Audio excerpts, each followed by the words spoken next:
Bienvenidos a la unidad 3 del módulo Normatividad Aduanera en Zonas Francas. En este módulo vamos a ver entonces las operaciones que se realizan en una zona franca. Vamos a ver inclusive unos ejemplos de algunas operaciones y también finalizamos con aquellas oportunidades de negocios que tienen los empresarios en una zona franca, teniendo en cuenta que hoy en día contamos con varios tratados de libre comercio. Tipos de operaciones en zonas francas, ingresos y salidas de mercancías. Aquí tenemos un esquema de comercio exterior en zonas francas. Las mercancías que ingresan desde otro país se consideran ingresos del resto del mundo, mas no se considera una importación como normalmente sucedería si la mercancía estuviera ingresando al país para una empresa ubicada en el territorio nacional. No obstante, si esta mercancía se va a internar en el territorio nacional, se considera una importación. Las mercancías que desde esta zona franca van hacia otro país se consideran salidas al resto del mundo o exportaciones para efectos tributarios. De otro modo, lo que ingresa del territorio aduanero nacional a una zona franca se considera una exportación o una venta exenta. Aquí vemos entonces las operaciones temporales que hablábamos en las anteriores unidades. Las salidas temporales para procesamiento parcial, reparaciones o mantenimientos. Aquí tenemos entonces los 6 tipos de operaciones en unas zonas francas. Las mencionamos hace un momento. Ingresos desde el resto del mundo con destino a zonas francas, salidas desde las zonas francas con destino al resto del mundo, ingresos desde el territorio nacional con destino a zonas francas, operaciones desde zonas francas con destino al territorio aduanero nacional, operaciones entre usuarios de las mismas zonas francas y operaciones entre usuarios de diferentes zonas francas. Vamos a contemplar cuáles son las particularidades que se deben de tener en cuenta en cada una de estas. Las operaciones desde el resto del mundo con destino a zonas francas, decíamos hace un momento que no se consideran una importación y la única o principal condición para que estas mercancías puedan ingresar a una zona franca es que en el documento de transporte se encuentren consignadas o endosadas a favor de un usuario calificado en la zona franca. Se requiere adicionalmente que estos bienes sean entregados por el transportador al usuario operador y que a su vez el operador, de conformidad con el artículo 114 del decreto 2685, reciba estas mercancías y haga el proceso de validación para determinar si hay conformidad respecto a las planillas de traslado o al tránsito aduanero o por el contrario presentan inconsistencias que deban ser reportadas a la autoridad aduanera. Cuando se trata de operaciones desde zonas francas con destino al resto del mundo, se considera para efectos tributarios una exportación. Son mercancías que han sido elaboradas seguramente con bienes exentos de IVA por ser adquiridos por un usuario industrial de bienes o servicios y que son vendidas al resto del mundo y en un momento dado este usuario puede solicitar la devolución de los IVAs en los que haya incurrido en algún momento para poder generar esta producción que se fue hacia el exterior. Se indica entonces que si se trata de una exportación, las veces de declaración de exportación las hace el formulario de movimiento de mercancías que emite el usuario operador. Es decir, que no hay una solicitud de autorización de embarque como normalmente sucede en un procedimiento aduanero regular, no hay un DEX, ¿sí? O sea, no hay una declaración de exportación, sino que el formulario de movimiento de mercancías que emite el usuario operador con su autorización es el que hace las veces de documento de exportación. Si su salida se efectúa por una jurisdicción aduanera diferente en la que se encuentra ubicada la zona franca, es decir, si se va a embarcar por el puerto de Cartagena y la zona franca se encuentra en el Valle del Cauca, debe ser trasladadas a través de un tránsito aduanero para que se permita su salida de la zona franca. Otros aspectos que se deben de considerar para las salidas al resto del mundo es que si una mercancía que salió de la zona franca hacia un puerto no puede ser embarcada, bien sea porque no alcanzó la entrega documental para poder viajar o porque se encuentra que hay algún tipo de inconsistencia que debe de regresar a la zona franca para ser revisada, entonces la normatividad indica que este reingreso a la zona franca debe ser autorizado por la autoridad aduanera y se le debe dar aviso a la DIAN que se encuentra ubicada en dicha zona franca. Para las operaciones desde el territorio aduanero nacional con destino a zona franca, que mencionábamos, también se consideran exportaciones o ventas exentas, se debe de tener en cuenta que se trata de una exportación definitiva. Solamente se consideran ingresos como ventas exentas aquellas mercancías que son necesarias para el desarrollo de su objeto social o para la actividad productora de renta, llámese de bienes o de servicios. También se indica entonces que estas mercancías deben ser efectivamente recibidas por el usuario para que se pueda emitir un formulario de movimiento de mercancías que al final es el soporte para el proveedor de dichas mercancías por el evento de haber vendido sin IVA en caso de algún control posterior del ente de control. Otro aspecto que hay que considerar es que los materiales de construcción no se encuentran exentos de IVA, a menos de que el usuario que se encuentra ubicado en la zona franca es un usuario desarrollador que por ende sus materiales de construcción corresponden a los bienes o insumos que puede en un momento dado requerir para desarrollar su actividad productora de venta. Adicionalmente, no se considera tampoco una exportación el ingreso de combustibles o de elementos de aseo y cafetería a una zona franca, siempre y cuando estos no sean parte del objeto social de dicho usuario. Otras operaciones desde zona franca con destino al territorio nacional, mencionábamos, se consideran una importación, indican que deben de cumplir con la formalidad aduanera de una nacionalización o de una importación, que es obtener la declaración de importación correspondiente para permitir su salida al territorio nacional. En algunos eventos, cuando el bien final ha sido elaborado en zona franca y está compuesto por todas estas materias primas que hablábamos hace un momento, que pueden ser extranjeras o pueden ser procedentes del territorio nacional, entonces se requiere entregar al agente aduanal un certificado de integración en donde se encuentra dicha composición. Ese certificado de integración, mencionábamos en la unidad anterior, es expedido por el usuario operador. Y también es importante recalcar que el valor a pagar por tributos aduaneros corresponde únicamente al bien extranjero incorporado en dicho producto final. Otro tipo de operaciones con el que cuenta el régimen de zonas francas o la normatividad aduanera de zonas francas son salidas por destrucciones, salidas de desperdicios y residuos que pueden ser sin valor comercial o con valor comercial en consideración del usuario industrial, y las que hemos venido mencionando a lo largo de las unidades, procesamientos parciales, reparaciones y mantenimientos, como también aquellos elementos que sean consumibles, fungibles y perecederos que el usuario requiera para el desarrollo de su actividad productora de venta. Existen entonces también operaciones entre usuarios. Estos pueden ser en la misma zona franca o entre zonas francas.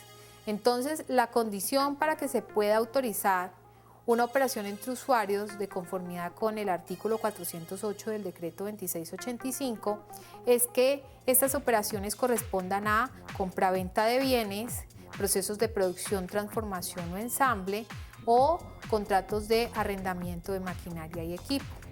También indica la norma que si se requiere trasladar estas mercancías a otra zona franca de diferente jurisdicción, se debe de utilizar un tránsito aduanero, o si corresponden a la misma jurisdicción, las zonas francas a donde se van a trasladar las mercancías, entonces aplica una planilla de traslado. Se indica adicionalmente que En una misma zona franca puede existir la figura de cesiones de derecho. Las cesiones de derecho son permitidas a los usuarios comerciales o industriales que hayan recibido mercancías procedentes de terceros países y que por alguna razón de tipo logística o de almacenamiento no puedan almacenarlas en sus recintos. Entonces pueden ceder los derechos de almacenamiento, bien sea a un usuario comercial o a un usuario industrial de servicios. Es posible también que un usuario industrial de bienes requiera que sus materias primas o sus productos terminados sean almacenados por otros usuarios de la misma zona franca. En esos eventos, entonces, el usuario operador autorizará un traslado y hay unas operaciones definidas para tal fin. Es también muy importante aclarar que si un usuario tiene una necesidad inminente de trasladar una mercancía y no se encuentra contemplada entre las tres que hablábamos hace un momento, como operaciones de compra y venta, producción, transformación o ensamble o arrendamiento de maquinaria y equipo, puede solicitarle al usuario operador que le permita de manera excepcional trasladar estas mercancías y debe de justificar la necesidad de dicho traslado. De esta forma quedará cubierto un posible riesgo sancionatorio si se incumple con no tener inmerso en ese proceso de traslado una de estas tres, ya que estaría amparado como un caso excepcional. Aquí tenemos entonces un ejemplo de operaciones en zonas francas. Este es un evento en el que se está ingresando mercancías extranjeras, materias primas que pueden ser nacionales o nacionalizadas, y al final lo que estamos demostrando es que todo esto se integra en una zona franca por parte de un usuario industrial de bienes para producir un producto terminado. Tenemos también el caso en el que está el producto terminado y el usuario va a nacionalizarlo. Entonces decíamos que, si bien es cierto, va a utilizar la subpartida arancelaria del bien final, únicamente va a pagar tributos aduaneros sobre el componente extranjero. También es posible que un usuario defina que va a nacionalizar primero las materias primas del producto que va a realizar, de tal forma que, si nacionalizando las materias primas puede obtener un menor pago de arancel, es decir, se clasifica en una subpartida arancelaria que está tributando a un menor arancel o a una menor tarifa arancel, también es posible que lo realice antes de incorporarlas en el proceso productivo. Tenemos otro ejemplo en donde el usuario en un momento dado puede determinar si nacionaliza la materia prima o el producto terminado, teniendo en cuenta de que la materia prima tiene una clasificación arancelaria que puede ser inclusive a veces más favorable que si nacionaliza el producto terminado con la subpartida arancelaria del producto final. Entonces es una determinación que el usuario puede tomar en un momento dado dependiendo de lo que sea más favorable: nacionalizar la materia prima con el arancel de la materia prima o nacionalizar el producto terminado con la subpartida del producto terminado, únicamente pagando tributos aduaneros sobre el componente extranjero. Otro ejemplo es desconsolidación de mercancías. En una zona franca pueden llegar mercancías en un buque conteniendo mercancías para diferentes clientes, y allí en la zona franca, en las instalaciones del usuario, se desconsolida y se hace la entrega posterior a los propietarios o dueños de estas mercancías. También se puede hacer procesos de consolidación. Entonces ingresan mercancías desde el resto del mundo, ingresan mercancías desde el territorio aduanero nacional, pueden inclusive ingresar mercancías desde otras zonas francas, se consolidan en las instalaciones de un usuario industrial de servicios o de un usuario comercial y se hace la posterior distribución hacia el resto del mundo. Este es un ejemplo operativo de un ingreso del resto del mundo en una zona franca. El vehículo primero debe de acercarse a una portería en donde va a revisarse la documentación que está amparando la carga, y esta debe de venir consignada o endosada a un usuario, como lo hemos manifestado anteriormente. Posteriormente pasa a una báscula, hace un proceso de pesaje, ese peso se valida conforme a la parte documental, se hace un proceso de descargue y el usuario operador se dirige hacia las instalaciones del usuario para hacer presencia en ese descargue y validar si hay algún tipo de inconsistencia de las que hemos mencionado anteriormente. El vehículo sale de la zona franca y el usuario operador entonces conoce el verdadero peso de la mercancía cuando éste ya ha pasado por la báscula, sale de la zona franca y entonces puede introducir en los sistemas informáticos aduaneros la información del descargue y el peso que acaba de obtener. Entrega el usuario la documentación al operador para que éste apruebe el ingreso de esta mercancía al sistema de inventarios que tiene la zona franca y ya el usuario entrega documentación a su agente aduanal para que inicie los procesos de nacionalización si estas mercancías van a someterse a un proceso de importación. También existen oportunidades de negocios en las zonas francas. Hay que tener en cuenta que en la actualidad tenemos firmados más de 10 acuerdos comerciales con diferentes países. Es importante aprovechar las zonas francas para realizar procesos diferentes como triangulaciones o como encadenamientos productivos. Aquí podemos observar en el mapa de Colombia en dónde se encuentran ubicados las mayores inversiones extranjeras directas por zonas. Entonces vemos que Antioquia y el eje cafetero se concentra en zonas francas de tipo textil y confecciones, papel y cartón, maquinaria, ¿sí? La parte agropecuaria. ¿Qué quiere decir esto? Que un usuario que quiere invertir en una zona franca puede entonces dirigirse hacia el eje cafetero y allí va a encontrar zonas francas de este tipo. En el Valle del Cauca, por ejemplo, existen entonces la concentración de empresas del sector cosmético, de papel y cartón, de productos de aseo, turismo y salud y también BPOs.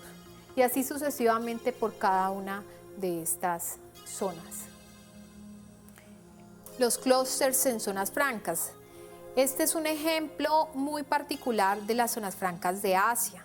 Si vamos hacia esas regiones, inclusive en zonas francas de la parte centroamericana, vamos a encontrar que existen muchos clústeres, es decir, dentro de una misma zona franca puede estar ubicada el que genera la materia prima, el que produce ese bien final y el que consume ese bien final para continuar la cadena o el proceso productivo del encadenamiento que se generan en este tipo de clústeres. Entonces, podemos traer a las zonas francas también la posibilidad de instalar al proveedor de la materia prima, al usuario que produce y también al cliente de estas mercancías o estos bienes finales que el usuario está generando.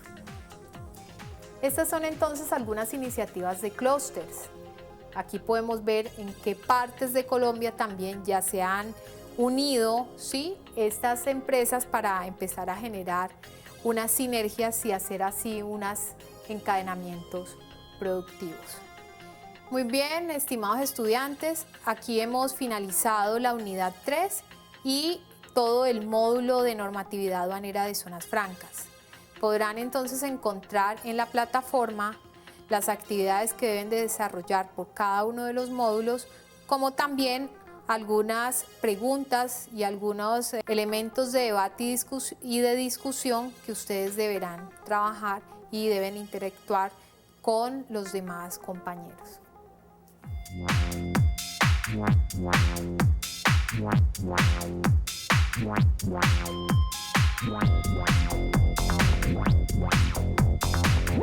Wow.